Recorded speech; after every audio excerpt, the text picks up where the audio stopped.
হয়, এই দুঃখ কষ্ট বিপদ আমাদের কোমরকে সোজা করে, আমাদের পায়ের মাটিকে শক্ত করে। চিল্লায় বলেন ঠিক কিনা?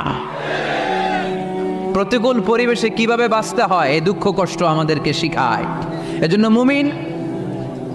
মুমিন বান্দার বৈশিষ্ট্য হচ্ছে দুঃখ কষ্ট বেদনা জ্বালা এগুলোতে সে আপসেট হয় না, সে হাল ছেড়ে দেয় না, সে ভরসা রাখে একজনের উপর। চিল্লায় বলতে হবে তিনি কে? কারণ মুমিন জানে রাত্রি যত গভীর হয় অন্ধকার তমানিসা ভেদ করে সুবহে সাদিক হয়। মুমিন জানে গর্ভবতী নারীর পেটের ব্যথা যেই দিন বাড়তে থাকে ওই দিনই নতুন মেহমান আগমনের সময় ঘনাতে থাকে। মুমিন জানে তার জীবনে দুঃখ কষ্ট বিপদ যত বাড়তে থাকে সুখের দিন কাছে আসতে থাকে। এজন্য মুমিনের হারাবার কিছু নেই। ইন্না মাআল উসরি ইউসরা, ইন্না মাআল উসরি ইউসরা। নবী হে, কষ্টের পরেই আছে আনন্দ, দুঃখের পরে